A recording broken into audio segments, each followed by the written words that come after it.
Hi, welcome to another episode of Central Authors, the book talk show about books by members of the Central family, faculty, staff, alumni, and students at Central Connecticut State University. I'm Gil Gelati, your host, and I'd like to thank the people who make this happen, namely the CCSU Barnes & Noble Bookstore and the CCSU Media Center. I'm very pleased today to have Dr. Jeremy Visone, who's an assistant professor in the Department of Educational Leadership, Policy, and Instructional Technology here at CCSU. Prior to his work at CCSU, Jeremy was a teacher and building leader in the Newington Public Schools for 16 years. His leadership experience includes both the secondary and elementary levels, and most recently he was the proud principal of Anna Reynolds Elementary School, which in 2016 was named a National Blue Ribbon School by the U.S. Department of Education. He serves as the CCSU Partnership Liaison to public school districts. Today he'll be speaking about his new book, Empowering Teacher Leadership, Strategies and Systems to Realize Your School's Potential.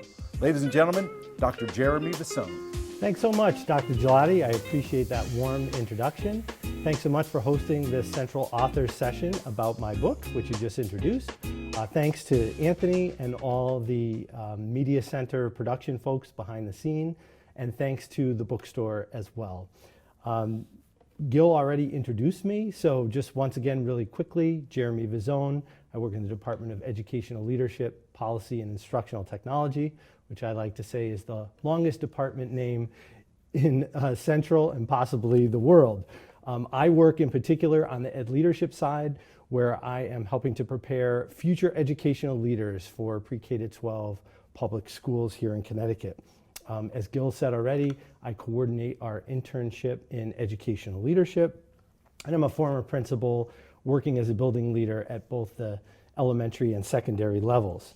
I also do partnership work in public schools, where I get to work on projects of mutual interest, in particular and relevant to the book that I'm going to talk about today, running teacher leadership academies, where we're building the leadership capacity of teachers within school districts.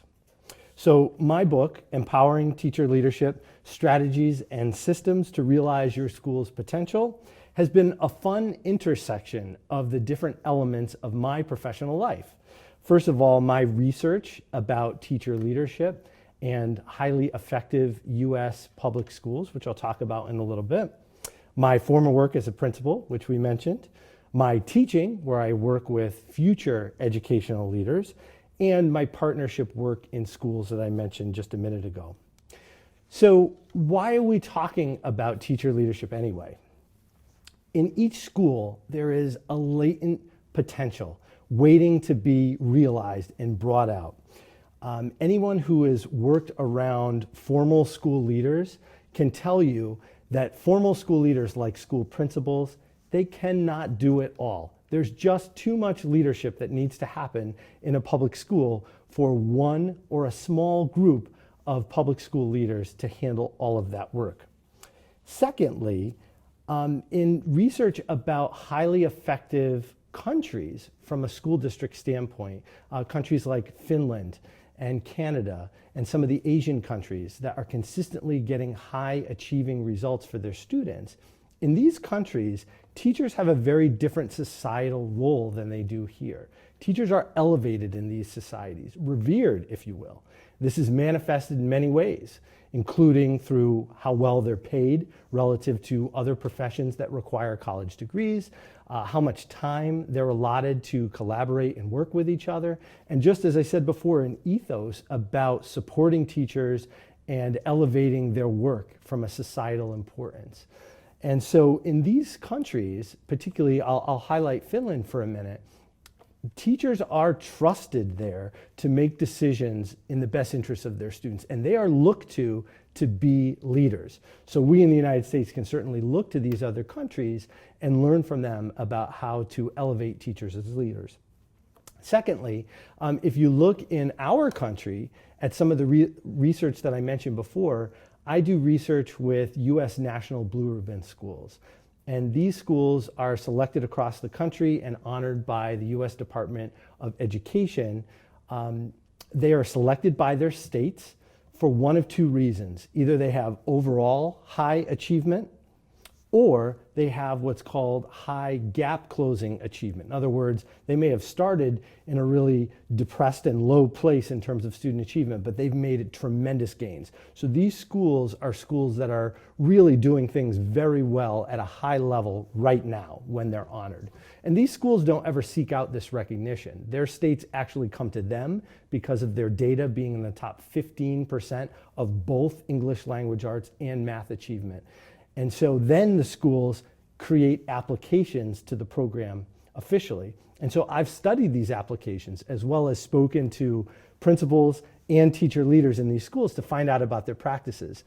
And we've found that these highly effective schools, even though they were never asked in any of the prompts in their application about teacher leadership, they have espoused that teacher leadership is important to their functioning and their success. So again, if we look at these highly successful schools, we learn the lesson that teacher leadership is important for school success. And finally, I'd be remiss if I didn't mention the COVID-19 pandemic. That, of course, has given us some reason why teacher leadership is so important. First of all, the teaching profession, I know I don't have to tell my teaching colleagues here at CCSU, the profession has changed, and it certainly has changed in public schools and pre-K to 12. And so teachers are the new experts at this reality. They're formal leaders, they're principals, they're superintendents, they're central office leaders. Probably many of them did not experience teaching as it is now. So teachers are the new experts. Secondly, in terms of pandemic effects, teachers are witness to what's going on in the classroom with their students. They see what's going on with their families, and they see what's going on with their colleagues. So they are witness to particular needs in public schools today, such as social and emotional learning needs, all the mental health needs that are going on because of the pandemic, as well as equity needs. The pandemic has laid bare many inequities that have always been in our society, but have now risen to the fore. And so teachers have a frontline view of all of this. And so they're in a perfect position to express their leadership by advocating for the needs that they see. And finally, as if all of that was not impetus enough to take a look at teacher leadership, we look at surveys. Depending on the survey that you look at here in Connecticut or nationally, depending on the author of the survey, you might see as much as 30 or 40% of present public school teachers have discussed leaving the teaching profession within the next couple of years. That is a potential epidemic for our profession. And so teacher leadership is more important now than ever, because teachers who express leadership and have an opportunity to have some agency and some stake in the direction of their schools are more committed to their schools and are more likely to stay.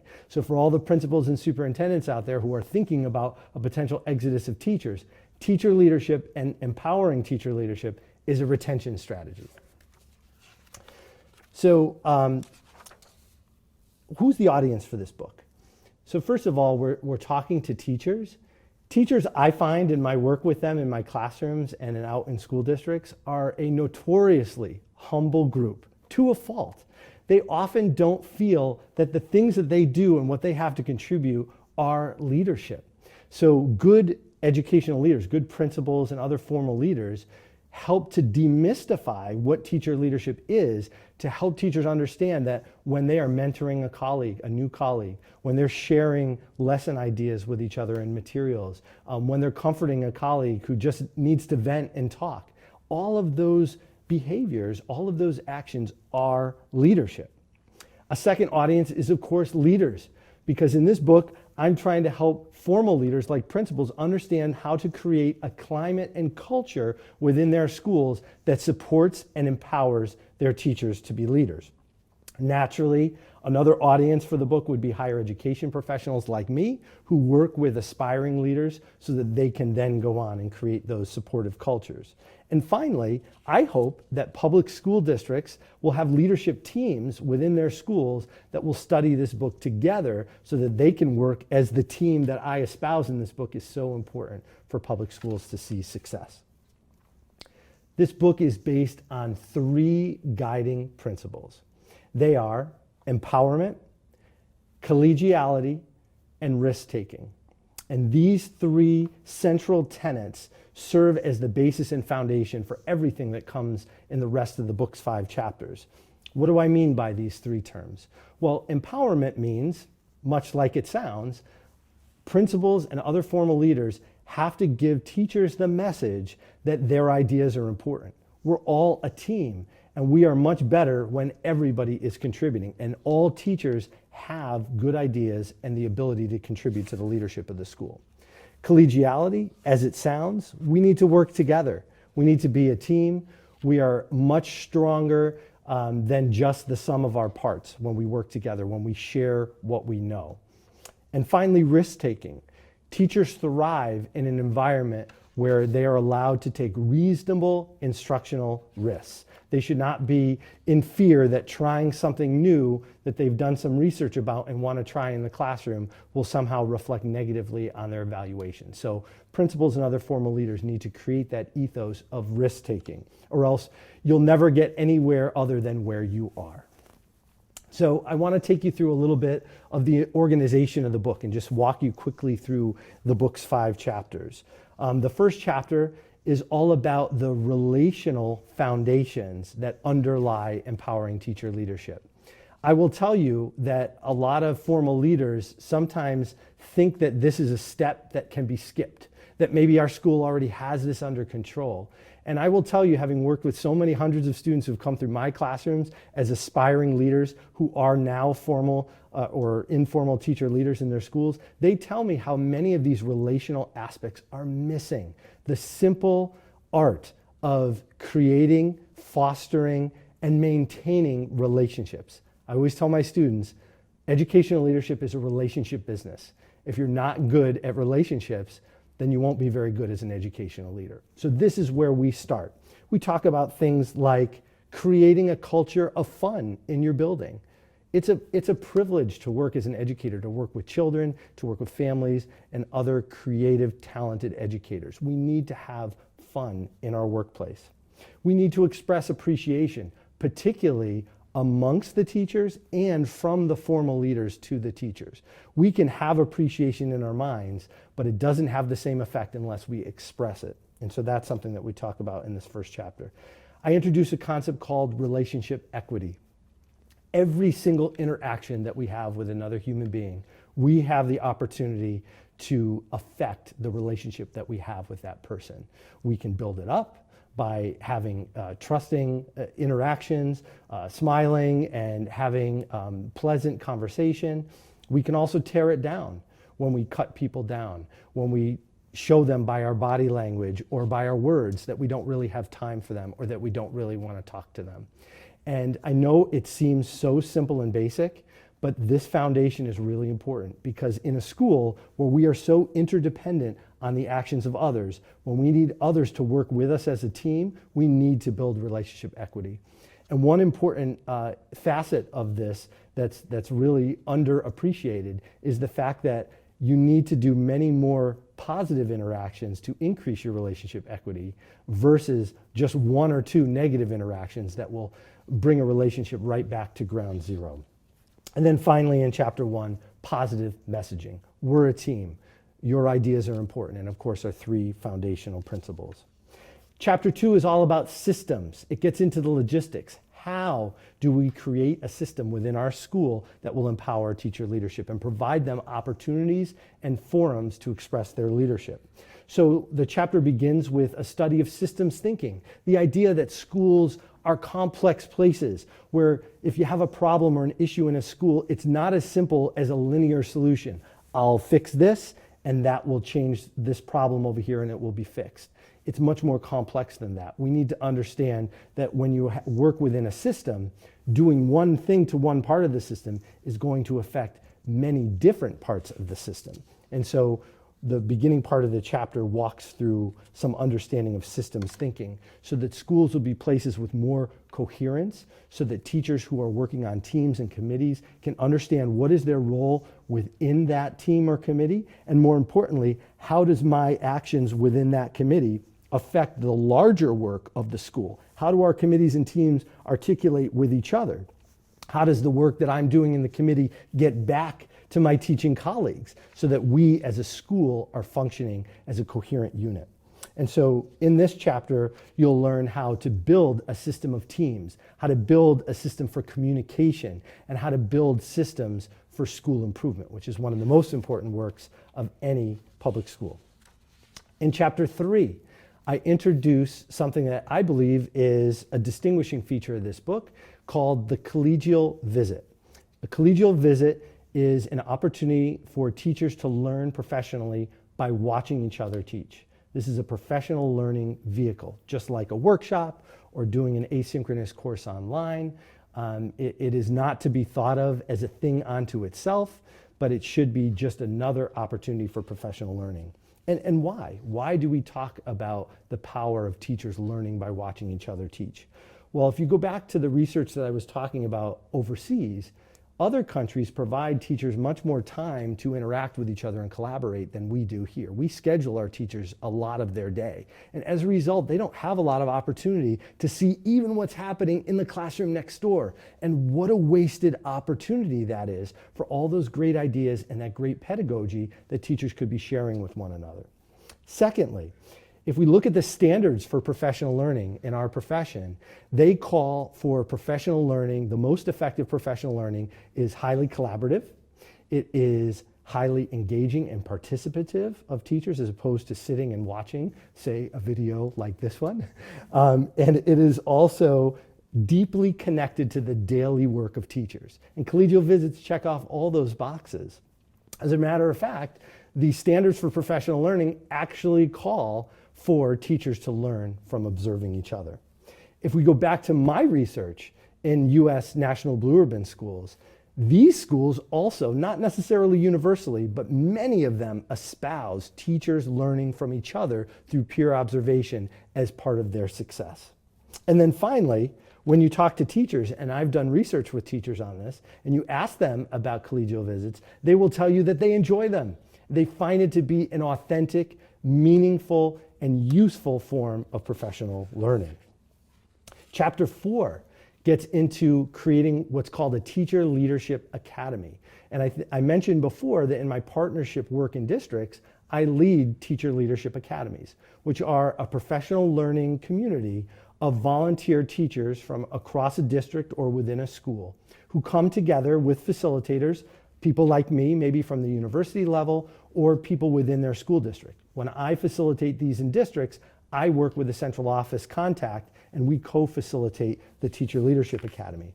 So these teachers come together to learn professionally, and they learn about leadership, they learn about themselves, they learn from each other, and then the neat thing is they go back to their buildings and they lead projects of personal interest and of need in their schools after collaborating with their own administrators. So this is an opportunity for teachers to both learn how to become leaders and to practice leadership skills.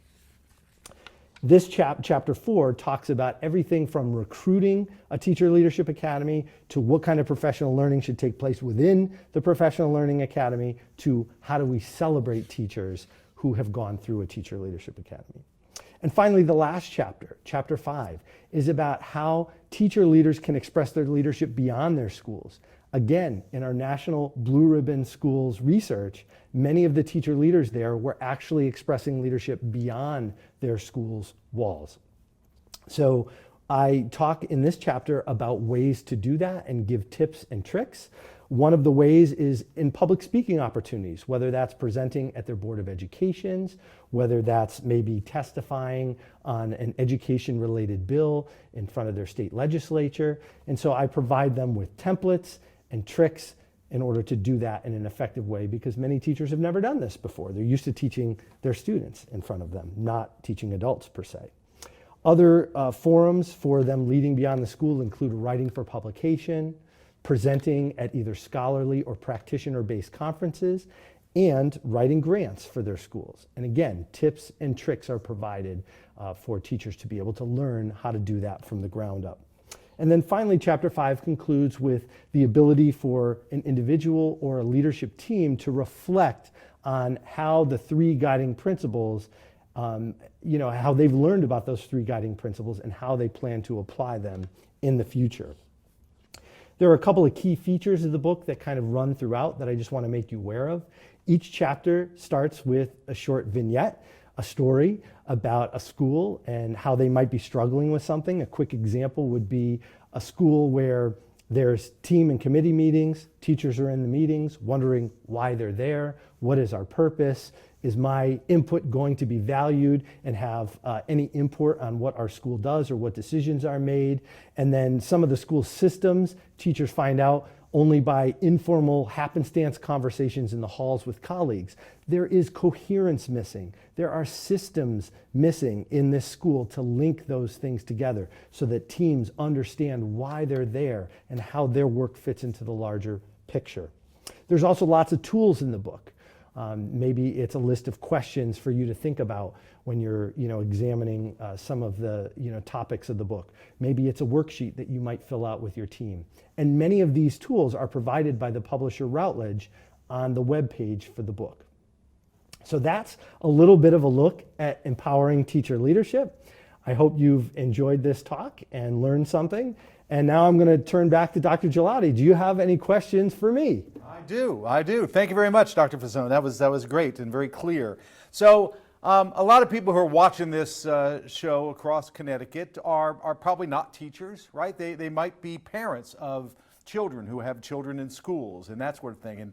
And yeah, as you know, right, a lot of people choose where they live because of the school districts and the schools that are there. Is it possible for someone to go into a school and know that this isn't working, or that your principles are in play or aren't in play? Are there signs, warning signs, if you will, at schools that where the leadership isn't being spread around, that teachers aren't being given the opportunity to be leaders? I think that's a great question, Gil, and I think that I do have a few thoughts as to how you might be able to tell this in a school. So one way is turnover. When you have the principles that I talk about in this book, and I'm principles P-L-E-S here, not the people leading the school principles, but the principles in this book will help to, as I mentioned before, why we talk about teacher leadership is because it's a retention strategy. When teachers have some agency and they feel like they have some ability to influence what's going on in the school, they're more committed to it. So if your kid's school is a place where teachers are just it's a revolving door, then they're probably not empowered there. Another thought that I have about this is when you go in and you talk to your child's teacher for a parent-teacher conference, how knowledgeable is your child's teacher about the larger goings-on in the school building? Are they, obviously you want them to be laser focused on your child and what's going on in their own classroom, but they should also be able to speak to, not that you would want to quiz them, but things will come up so that they understand what's going on just beyond their classroom, because teacher leaders don't just think about the kids in their own classroom. They think about the kids in everybody's classroom in the school, because they're thinking from a more global perspective in the school and wanting the entire school to achieve. So that's another sign. And then thirdly, I would say, who are you hearing from the school? If you're hearing in a school that only has their principal, P-A-L-S, the person who leads the school, as the person who is always communicating home, and that's the only name that's ever mentioned in the school newsletter, that could be a really top-down, it could be, it doesn't have to be, but it could be a sign of a real top-down environment, as opposed to a school whose newsletter has features from lots of different teachers. And maybe different teachers are actually pushing out communications on behalf of the school because they're coordinating an event. That shows that teacher leadership is alive and well. Those are just a few thoughts. Okay, excellent. Thank you. No, that's very helpful. All right, so then if I'm a principal, right, I might say, listen, I'd love to give you more power, teachers, but I don't have that ability because of the pressure I'm getting from above, right? So I've got this superintendent over me who is, kind of putting these demands on me that I, so I have to, I can't give you the power that you want because I don't have the power that I need to do that. Is that a problem? Sure, of course. Principals, P-A-L-S, are middle managers. So absolutely, they have pressures from their bosses at central office. They have pressures from families that are in touch with them about wanting things to be a certain way in the school. So absolutely, they have pressure. But I want to just reframe a word that you're using. You're using the word power. Okay. This book isn't about power. It's about agency and having influence. Power connotes I am telling you what to do and you have to do it because I have this authority. Teacher leadership usually isn't about that. And that's actually one of the really exciting features of it. Most teachers don't want power. They don't want to tell people what to do. They don't necessarily want to be in charge, but they want to have an influence on what's going on in the school. They want to help their colleagues. They want to make things better for their students. And you can do all of that without a lot of traditional power. Another thing I'll say is from the principal's point of view, PALS, as I said at the very beginning, one of the reasons why teacher leadership is so important is because principals can't do it all. There's just too much. If you're going to be an effective principal, you need help. So as a principal, you want this help. And superintendents, when I do partnership work in districts, my first conversations are with the superintendents because I want them on board with this so that they can support their principals who will then support their teachers. So I agree with you. You're absolutely right that we want superintendent support for this. As a quick aside, my book is actually being reviewed for the AASA publication, the American Association of School Administrators, which is the Superintendents Association in the United States. And so my hope is that superintendents will see this work and see the value of it for those that they lead, because ultimately that's the best place to start. And they can buy one for every one of their principals, right? Anyway, so power out, agency in. All right. So the idea of the collegial visit, I love that idea, right? Go watch another teacher teach. Have another teacher come in and watch what you're doing in the classroom with your classes. But as you say, right, our teachers are so often scheduled from morning till afternoon, right? From beginning of school, and that maybe they have a free period now and then. How do you make those collegial visits possible with that sort of scheduling? Great question, Gil. And so, in the interest of time, I didn't get too much into the logistics here, but in the book, it kind of goes through exactly that challenge. One of the things that I'll tell you, and the reason that it's in this book, is because if chapter 2 is all about creating systems, and this is a system to create. It requires leadership and intentionality to strategically create a system where there is time built in for this. For example, I know in the pandemic, substitute teachers are very hard to come by. One of the ways we used to do collegial visits was to bring in a few substitute teachers, rotate them through the different grades so that we could have teams of teachers go and watch their grade level colleague or department colleague teach. In the absence of enough substitute teachers, as the pandemic has caused in many districts, videotaping can be used. So instead of actually being live in the room, which don't get me wrong, is better. It's always better to be there live. But if you can't, a great serviceable substitute is to have a teacher videotape the lesson or have a colleague videotape the lesson. And then a professional learning community of teachers can watch that lesson later and debrief, talk about it, slow it down, rewind, etc. But it is important that leaders, and that's why leaders are an important audience of this book, the formal leaders have to help teachers create this system. It's very difficult for teachers to do this all on their own. It can happen, and it does happen when you have a planning time that aligns nicely. But in order to make this a thing in your school, you need to create a system, and leaders need to help with that. All right. And one last question, and this kind of, do you study the kinds of people who enter your program, for instance? So the people who want to be school leaders, is there work being done on who those people are and the impact of because I would assume it's mostly self-selecting, right? And if so, what does that tell us anything? That's a great question. I wouldn't say that I specifically do a lot of research. I have done some research with them. It wasn't so much about teacher leadership. It was about building their leadership capacity, their ability to make leadership decisions and problem solve, and being able to use scenario work to help them build that skill. But in terms of your more global question about who these folks are, yes, you're correct. They do self-select into our program. I mean, to some degree, there is some mediation from the field because they need to be recommended by actual formal leaders in their schools. But it is a self-selection process where they come to us and they want to do our program. In terms of what types of people do it, I would say a vast majority of them, in my anecdotal experience, are people who see one of two things. They either see really good leaders that have inspired them and they want to lead like those leaders, or, and you know what's coming, on the other side, they've seen really ineffective, I'll be very diplomatic, very ineffective and not so great leaders, and they want to do differently. They want to do better. They are not always people who want to be formal leaders.